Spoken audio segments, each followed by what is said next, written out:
오늘 우리가 1장을 전체를 살펴봐야 되는데 이제 사실 전체를 살펴본다는 게 아마 여러 가지 제약이 있고 그래서 1장 1절에서 3절까지 말씀이 아마 1장의 전체의 어떤 요약이 아닐까 싶은 생각에서 1장 1절에서 3절까지의 말씀만 함께 나누려고 합니다. 나타난 하나님의 말씀이라는 제목으로 우리가 오늘 본문을 한번 살펴볼 텐데 하나님께서는 이미 오래전부터 구약과 신약을 통해서 우리에게 말씀하셨던 그 말씀이 있습니다. 과연 하나님께서 무슨 말씀을 우리에게 들려주시려고 하시는 것일까? 옛적부터 선지자들로 조상들에게 말씀하셨고 또 그 아들로 우리에게 말씀하셨는데 과연 그 말씀하시는 바가 무엇일까?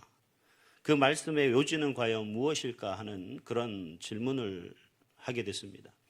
그 질문의 대답이 바로 오늘 1장 1절에서 3절 말씀에 잘 나타나 있다라고 그렇게 믿습니다. 구약 선지자들을 통해서 과연 우리에게 말씀하셨던 것이 뭘까? 우리가 구약 성경 전체를 다 살펴볼 수는 없지만 그 구약 성경 전체에서 굳이 한 곳을 찾는다면 이사야서 1장 18절 말씀이 아닐까 생각합니다. 그 말씀에 보니까 여호와께서 말씀하시되 오라 우리가 서로 변론하자 너희의 죄가 주홍 같을지라도 눈과 같이 희어질 것이요 진홍같이 붉을지라도 양털같이 희게 되리라 라고 그 말씀하신 구절입니다. 이 말씀에 어떤 의미가 나타난 걸까요? 바로 하나님의 아들 예수 그리스도의 그 보배로운 피로 말미암아서 우리의 죄를 깨끗하게 씻어주겠다라고 하시는 그 약속의 말씀이 바로 이사야서 1장 18절 말씀에 나타나 있습니다. 이 약속이 우리가 신약시대에 와서는 어떻게 이루어집니까? 우리가 잘 알고 있는 요한복음 3장 16절 말씀입니다. 하나님이 세상을 이처럼 사랑하사 독생자를 주셨으니 이는 그를 믿는 자마다 멸망하지 않고 영생을 얻게 하려 함이라. 결국 하나님께서는 구약 선지자들을 통해서 그리고 그 아들을 통해서 우리에게 하시고자 하시는 말씀이 바로 그 독생자를 우리에게 보내셨고 그 독생자가 우리의 죄를 대신한 대속 제물 되심으로 말미암아 우리가 그를 믿음으로 인하여서 하나님의 자녀되는 권세, 하나님의 구원의 은혜를 입게 된다라는 사실을 우리에게 말씀해 주고 계십니다. 그 조건이 뭐죠? 바로 믿음입니다. 그래서 저는 개인적으로 이 히브리서를 보면서 그리고 이 히브리서 속에 그 다음에 나오는 성경이 바로 야고보서입니다. 저는 많은 주제들이 있겠지만 이 히브리서는 바로 우리가 과연 믿는 그 믿음이 무엇인가에 대한 분명한 확신을 주시는 그런 성경이라고 생각을 하고 그 다음에 야고보서를 통해서 그러한 믿음이 과연 우리 삶에 어떻게 실제되어야 하는가에 대한 그런 말씀이 야고보서다라고 그렇게 생각을 합니다. 그럴 때 이 히브리서와 야고보서가 순차적으로 놓여져 있는 거 보면 참 우리가 믿는 게 뭐고 정말 우리가 무엇을 믿어야 되고 믿는다면 우리가 어떤 삶을 살아야 되는가를 우리가 이 히브리서와 야고보서를 통해서 명백하게 알아가는 그러한 과정이 바로 우리에게 주시는 하나님의 말씀의 뜻이 아닐까 하는 생각을 하게 되죠. 그 가운데서 우리가 1장 1절에서 시작되어지는 이 말씀이 하나님이 우리에게 주시는 말씀, 즉 과연 이 하나님의 말씀을 통해서 우리가 무엇을 깨달아야 될까?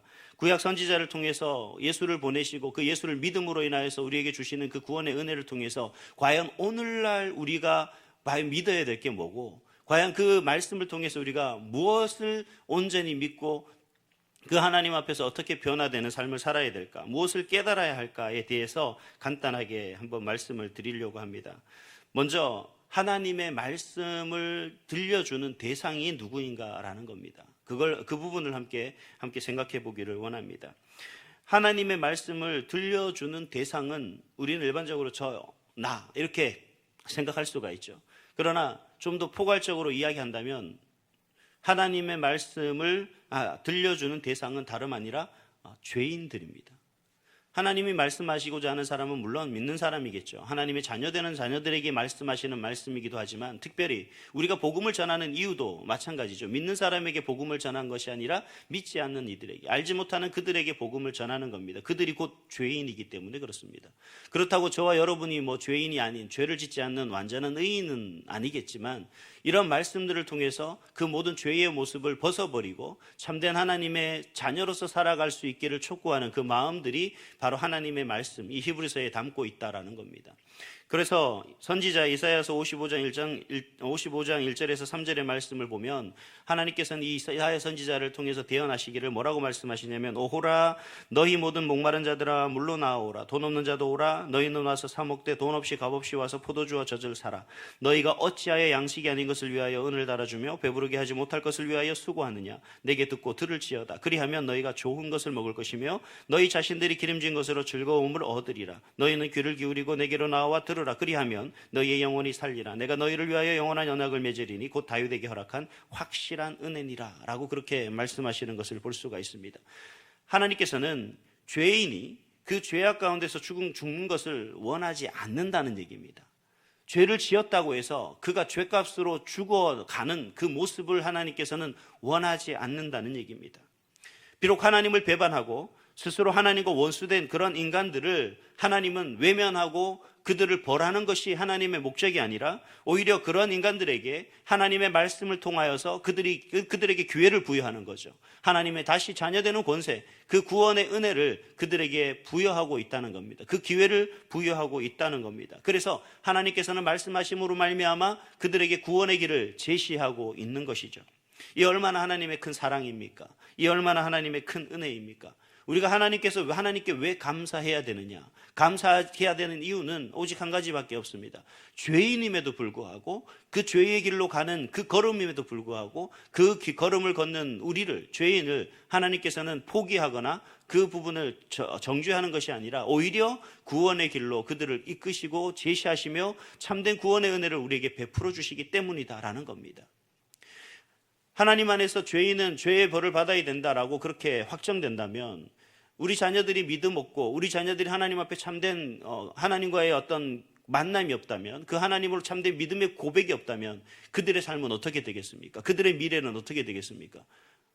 소망이 없죠. 희망이 없습니다. 그러나 여전히 하나님께서는 연약한 우리 인간들에게, 죄의 길을 가고 있는 우리들에게, 우리 자녀들에게, 또 믿지 않는 많은 이들에게 여전히 그들에게 기회를 허락해 주고 계신다라는 겁니다. 그렇기 때문에 하나님의 사랑이 크다. 그렇기 때문에 하나님의 그 은혜가 너무나 감사하다라고 우리는 고백할 수밖에 없게 되는 거죠. 그리고 오늘 하나님은 우리에게 그러한 말씀을 하고 계시다는 겁니다. 또 한 가지 이유는 뭐냐면, 하나님은 죄인의 구원을 위해서 선지자들과 아들을 통해서 부르시는 말씀을 세상에 보내셨지만, 만약 그 말씀을 듣지 않고 죄악의 길에서 돌이키지 아니하면 그들을 끝내 심판하시겠다라고 하시는 경종의 말씀도 더불어서 하고 계시다는 겁니다. 우리에게, 죄인들에게 하시는 그 말씀이지만 그 죄인들에게 또 다른 아주 어떻게 보면 무서운 말씀을 하고 계시죠. 돌이키지 않는다면, 그 죄에서 돌이키지 않는다면 심판받을 수밖에 없다라고 그렇게 이야기를 하고 계시다는 거예요. 우리가 많은 사람들이, 저는 가끔 그런 얘기를 합니다. 우리가 사랑하기 때문에 어떤 때로는 훈계하거나 때로는 권유하거나 때로는 권면하거나 또 잘못했다라고 뭔가를 이야기하는 부분이 그게 사랑이 아닌 것 아니냐라고 오해하시는 분들이 가끔씩 계시더라고요. 하지만 그거는 사랑이 아닙니다. 어떻게 보면 방종이죠. 방임입니다. 외면입니다. 죄의 길을 가고 있음에도 그 죄의 길을 가고 있음을 말하지 않는 것은 무슨 이유입니까? 그건 절대적으로 사랑이 아니다라는 거죠. 우리가 자녀들에게 왜 잘못된 것을 가르치려고 합니까? 왜 알게 합니까?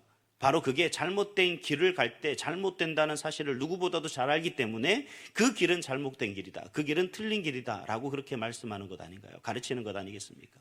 바로 하나님의 말씀이 우리에게 말씀으로 오는 이유는 우리가 하나님의 구원으로 말미암아 참된 하나님의 자녀되는 권세를, 그리고 하나님의 구원의 은혜를 받을 수 있는 그 길을 우리에게 제시하고 있는 것과 더불어서, 만약 그 길을 가지 않는다면 결국 우리는 어느 길로 갈 수밖에 없습니까?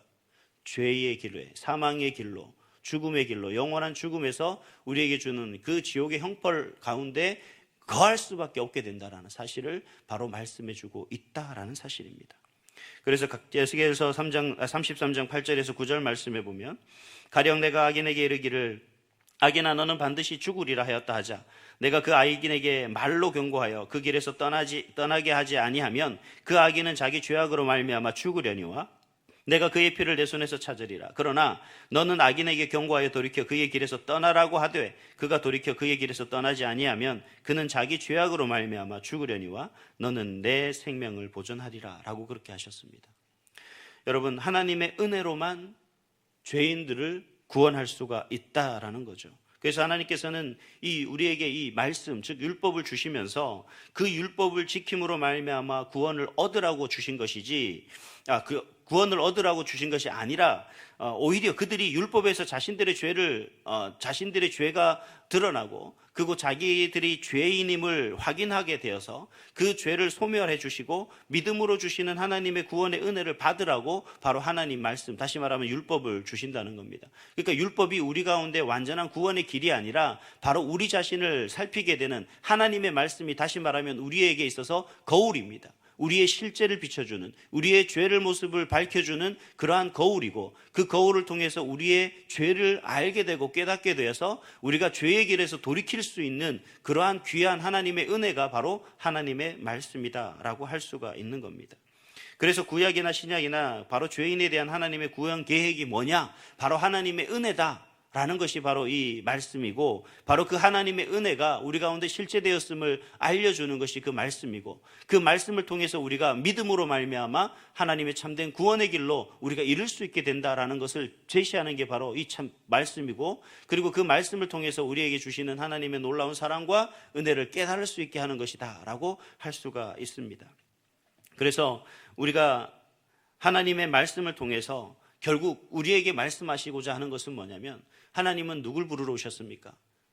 죄인을 부르시러 오신 것이죠. 바로 나를 부르시러 오신 것이다 라는 사실을 우리가 깨달을 수 있습니다.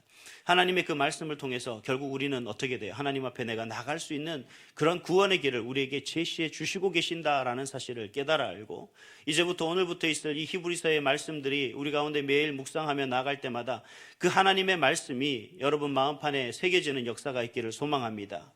그 말씀이 바로 여러분의 믿음이 되고, 믿음의 분량이 되고, 믿음의 크기가 되고, 구원의 확신이 되고, 그 구원의 길 가운데 하나님께서 이끄시고 인도하심 가운데 그 말씀이 비춰주는 그 죄의 모습들을 털어내고 벗어버리고 씻어버리는 그런 놀라운 구원의 역사가 바로 여러분 가운데 날마다 일어날 수 있기를 소망합니다. 그래서 여러분과 여러분의 자녀, 여러분의 가정이 참된 믿음 안에서 하나님의 이 말씀이 실제되고, 그 말씀 속에서 참된 온전한 하나님의 원하시는 그 길로 걸어 나아가며 더 나아가서 많은 이들에게 이 말씀을 전하고 증거할 수 있는 그런 우리 온사랑교회 모든 성도될 수 있기를 주님의 이름으로 축복합니다. 기도하겠습니다.